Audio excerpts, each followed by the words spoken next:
Pemirsa, layar berkilau, suara gemuruh piksel bersorak, namun di baliknya tersembunyi bisikan yang tak cocok untuk anak-anak. Karena tiap aksi, tiap kata yang meluncur bisa menabur benih agresi mengikis nilai-nilai luhur. Roblox punya potensi bila dipilih konten bijak, membangun kreativitas, memupuk kerjasama yang santun. Tapi tanpanya ia berubah menjadi jurang, menelan waktu, menurunkan fokus, menjejaki masa depan yang terbang. Yudi hadir di sini pemirsa, Anda menyaksikan Sindo Prime.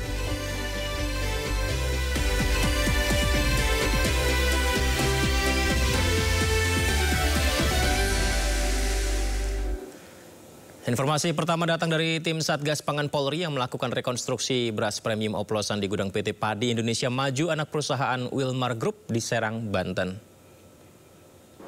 Rekonstruksi dilakukan untuk melihat langsung proses pengoplosan beras premium yang menghantui masyarakat. Polisi sebelumnya telah menyita lebih dari 13.000 karung beras dan 58,9 ton beras patah serta sejumlah beras premium berbagai merek. Dari hasil pengujian, keempat merek tersebut terbukti memiliki komposisi yang tidak sesuai standar beras premium. Selain beras, polisi juga menyita sejumlah mesin produksi beras oplosan.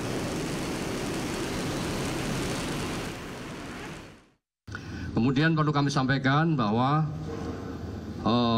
manajemen cukup kooperatif dengan kita, sudah menyampaikan banyak hal terkait dengan processing ini, dan menginformasikan kepada kita banyak hal juga untuk kebutuhan penyidikan. Kami berharap supaya apa yang menjadi temuan kita tadi segera diperbaiki, ya, diskusikan dengan manajemen supaya produksi ini bisa betul-betul maksimal sesuai dengan komposisi yang dipromosikan kepada masyarakat, khusus untuk produksi beras premium dengan standar kualitas yang baik. Sementara itu, Menko Bidang Pangan Zulkifli Hasan menyampaikan pihaknya akan menindak tegas oknum kasus beras oplosan. Pemerintah juga akan mempercepat operasi pasar untuk mencegah kelangkaan beras. Hal ini disampaikan usai menghadiri rapat kabinet paripurna bersama Presiden. Soal beras ya, yang melanggar itu ditindak tegas, tapi masyarakat tidak usah khawatir, kita sudah ada operasi pasar yang disetujui Bapak Presiden 1,3 juta ton, ya, dipercepat ini sekarang untuk operasi pasar. Yang kedua, sudah ada bantuan pangan beras sebanyak 360.000 ton. Selain tadi saya laporan soal koperasi desa agar dipercepat nanti bulan November untuk bisa operasional semuanya. Sebelumnya, Satgas Pangan Polri kembali menetapkan 3 tersangka baru dalam kasus perkara beras oplosan. Hingga saat ini total ada 6 tersangka dalam kasus ini, di mana para tersangka berasal dari 2 produsen besar.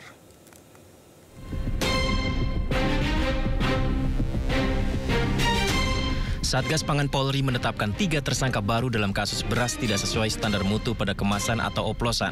Ketiga tersangka berasal dari PT Padi Indonesia Maju, yakni Presiden Direktur berinisial S, Kepala Pabrik inisial AI, dan Kepala Quality Control DO. PT PIM sendiri memproduksi 4 merek beras, yakni Sania, Fortune, Sofia, dan SIIP. Modus ketiga tersangka yakni memproduksi dan memperdagangkan beras premium tidak sesuai standar mutu SNI beras premium. Polisi sendiri belum menangkap 3 tersangka. Cukup kooperatif dalam proses penyidikan sebagai pertimbangan, sehingga kita belum melakukan penahanan terhadap yang bersangkutan sampai dengan tadi malam. Sesuai jadwal mereka hadir memenuhi panggilan kita untuk melakukan pemeriksaan. Sebelumnya, Satgas Pangan juga telah menetapkan 3 tersangka kasus beras oplosan. 3 tersangka berasal dari PT Food Station Cipinang Jaya. Ketiganya adalah Direktur Utama PT Food Station KG, kemudian Direktur Operasional RL, dan Kepala Seksi Quality Control FP. Ketiganya diduga sengaja menggunakan beras kualitas rendah yang dikemas dengan label beras premium. Adapun merek beras oplosan yang dijual di pasaran dari PT Food Station diantaranya Setra Wangi, Setra Ramos Merah Premium, Setra Ramos Biru, dan Resik. Tim Liputan iNews melaporkan. Presiden Indonesia Prabowo Subianto mengatakan bahwa pangan Indonesia dalam kondisi yang aman dan kuat. Hal ini disampaikan dalam sidang kabinet paripurna di Istana Kepresidenan siang tadi. Saya berkeyakinan bahwa apapun terjadi, bangsa kita akan aman kalau kita kuasai pangan kita. Kalau kita bisa amankan pangan kita, kita bisa jamin bahwa kita bisa beri makan kepada rakyat kita. Setiap hari, setiap minggu, setiap bulan, setiap tahun. Saya tidak pernah percaya bahwa suatu bangsa bisa merdeka kalau dia tidak bisa produksi pangannya sendiri. Tidak ada dalam sejarah manusia. It does not happen. It will not happen.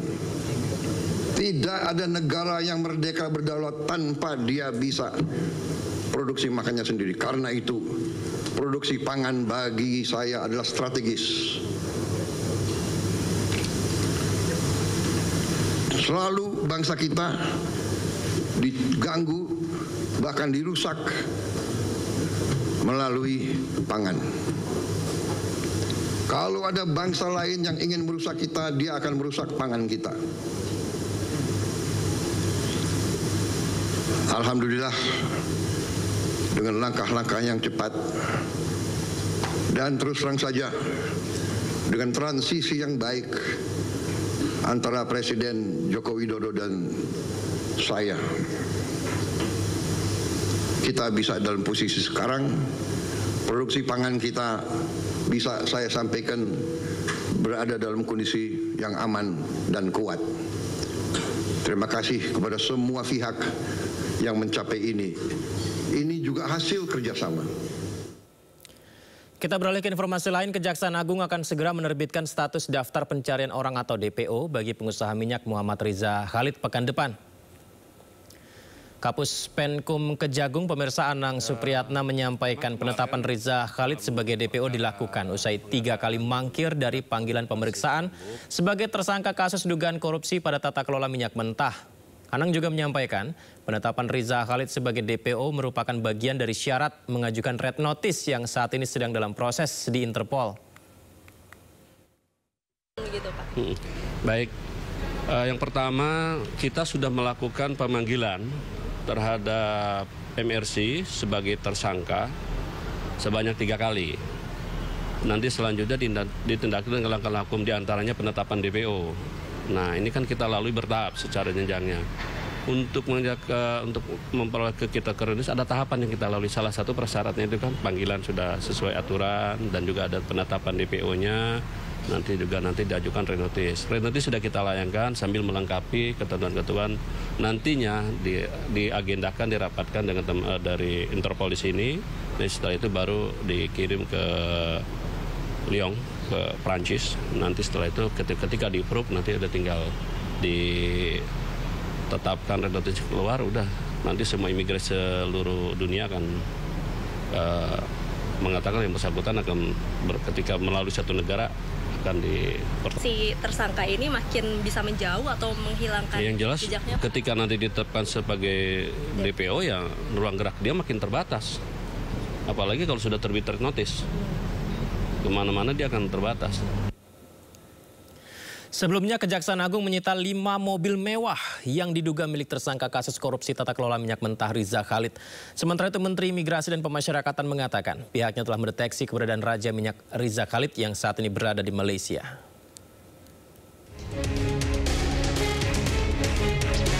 Inilah hasil penyitaan yang dilakukan Kejagung saat menggeledah sebuah rumah yang diduga terafiliasi dengan Riza Khalid di kawasan Mampang Perapatan, Jakarta Selatan.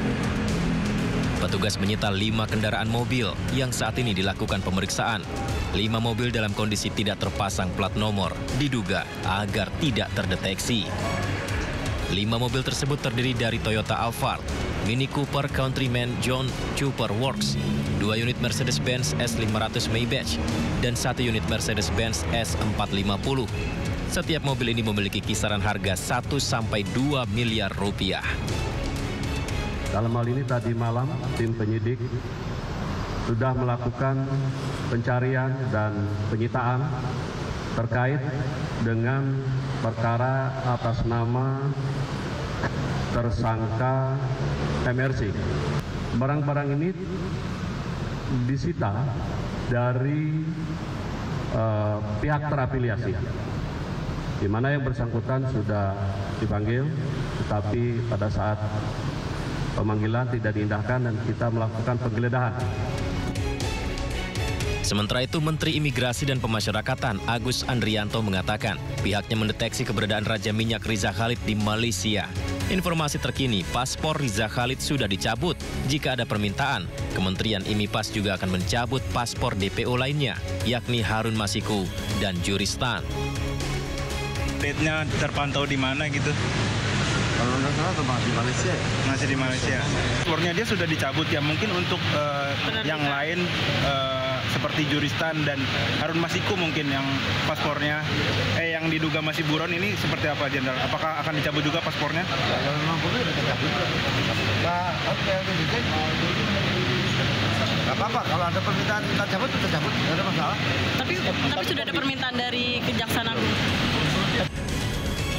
Selain menyita 5 kendaraan, Kejagung juga menyita sejumlah uang tunai dalam bentuk rupiah, dolar, dan beberapa mata uang asing lainnya, serta beberapa dokumen.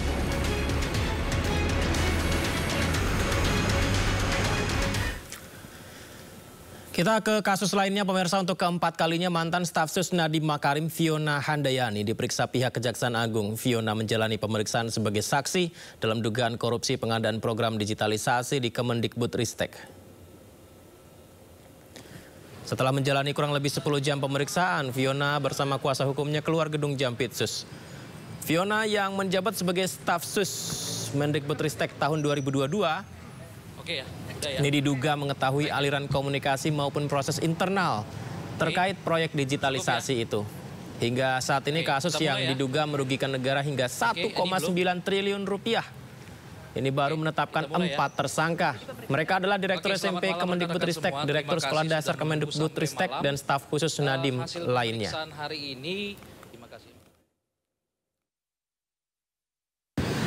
Hasil pemeriksaan hari ini itu masih terkait dengan surat panggilan yang tadi kita jelaskan, itu terkait digitalisasi tahun 2019 sampai tahun 2022. Adapun pendalamannya terhadap panggilan ini itu mengenai bagaimana bentuk komunikasi dengan 4 tersangka yang sudah ada, karena menurut keterangan saksi, perkara ini sudah di-split tersangka-tersangkanya. Jadi bagaimana komunikasinya selama bekerja, kemudian ya hanya sebatas bagaimana bentuk komunikasi selama bekerja untuk dalam pemilihan Chromebook. Tapi tidak ada penjelasan terkait pemilihan. Sebenarnya 2 arah yang dilakukan, tetap Chromebook dan tetap Windows. Klien kami sudah jelaskan, intinya mengenai finalisasi ataupun pengadaan, klien kami tidak ikut. Cuman menurut teman-teman penyidik sudah dibuat keputusan, cuman kami nyampaikan belum. Yang mengambil keputusan, kembali sekali lagi kami bilang, tidak ada yang saksi ini tidak mengetahui dan tidak ikut membuat keputusan. Pemirsa, Komisi Pemberantasan Korupsi akan memanggil mantan Menteri Agama Yakut Khalil Kaumas dalam kasus dugaan korupsi kuota jemaah haji Indonesia. Dalam kasus ini KPK akan memeriksa mantan Menteri Agama era Presiden ke-7 RI Joko Widodo. KPK telah meminta keterangan dari sejumlah pihak, yakni Dirjen Penyelenggaraan Haji dan Umroh Kemenak Hilman Latif, Sekjen DPP Ampuri Muhammad Farid Al-Jawi, dan Ketua Umum Kasturi Asrul Aziz. KPK berharap Yakut dan pihak yang dipanggil penyelidik akan kooperatif datang ke kantor KPK. Di mana dalam proses penyelidikan perkara ini KPK telah melakukan permintaan keterangan kepada beberapa pihak, baik dari Kementerian Agama, dari para agen pengelola tur haji dan umroh, dan beberapa pihak lainnya yang diduga mengetahui konstruksi perkara ini, dan tentu kehadiran yang bersangkutan nantinya sangat dibutuhkan, sehingga dalam proses penyelidikan ini kita kemudian juga bisa mendapatkan informasi atau keterangan yang dibutuhkan sehingga membuat terang. Sebelumnya, pemirsa, Indonesia Corruption Watch atau ICW menyambangi gedung KPK untuk melaporkan dugaan korupsi haji 2025 Selasa kemarin, di mana ada 2 hal yang dilaporkan, yakni layanan masyair atau layanan umum bagi jemaah haji, serta dugaan pengurangan spesifikasi spesifikasi konsumsi yang diberikan kepada jemaah haji, pemirsa. CW resmi melaporkan dugaan tindak pidana korupsi terkait dengan penyelenggaraan haji, terutama berkaitan dengan dua hal. Satu adalah layanan masyair atau layanan umum bagi jemaah haji mengikuti proses dari Musdalifah, dari Mina dan Arafah, begitu. Itu yang pertama. Kemudian yang kedua berkaitan dengan pengurangan spesifikasi konsumsi yang diberikan kepada jemaah haji. Mengapa kami hari ini membawa sejumlah peralatan untuk memberikan gambaran perbedaan antara konsumsi haji yang diberikan kepada jamaah pada tahun 2025 lalu dengan yang sesuai dokumen. Mahkamah Agung Republik Indonesia menanggapi laporan Tom Lembong soal dugaan pelanggaran kode etik dan profesionalisme oleh hakim yang menangani perkara korupsi vonis 4,5 tahun kasus impor gula. Mahkamah Agung menyatakan akan mempelajari laporan itu secara cermat.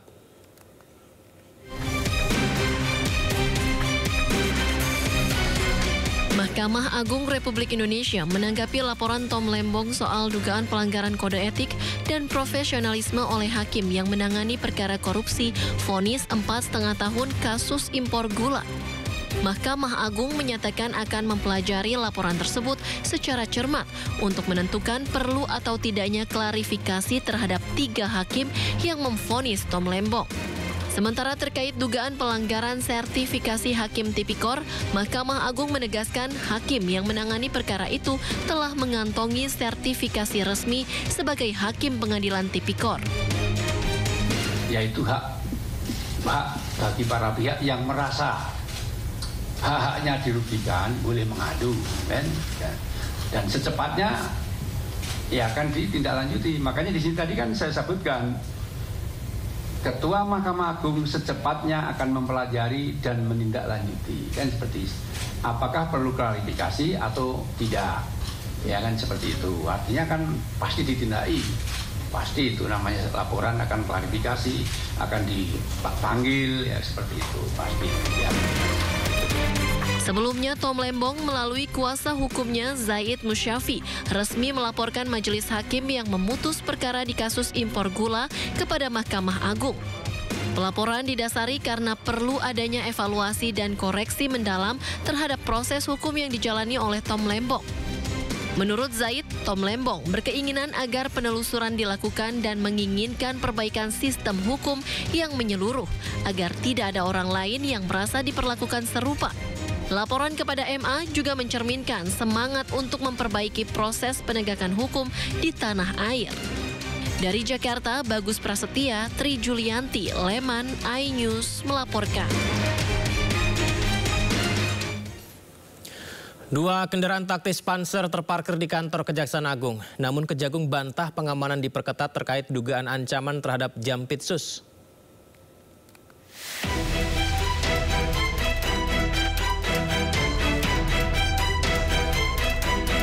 Dua kendaraan Panzer TNI jenis Anoa berlapis baja ini menjadi perhatian karena berada di lingkungan kantor Kejaksaan Agung. Kendaraan taktis ini diklaim terkait dengan pengamanan kantor Satgas Penertiban Kawasan Hutan Kejaksaan Agung yang juga melibatkan TNI. Kejaksaan Agung menilai ini adalah hal yang wajar karena kantor kejaksaan juga bagian dari objek vital negara sehingga perlu dijaga ketat.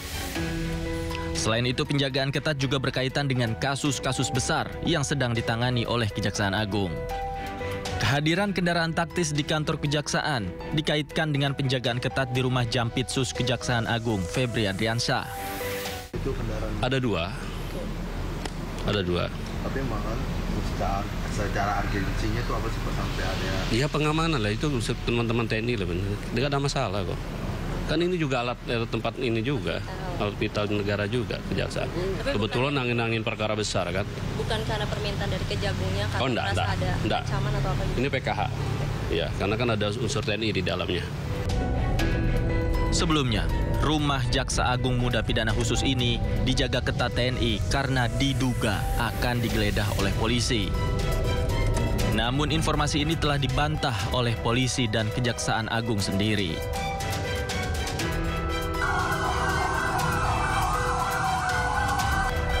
Spekulasi ini muncul karena beberapa waktu yang lalu Jampitsus dibuntuti oleh orang yang diduga anggota polisi.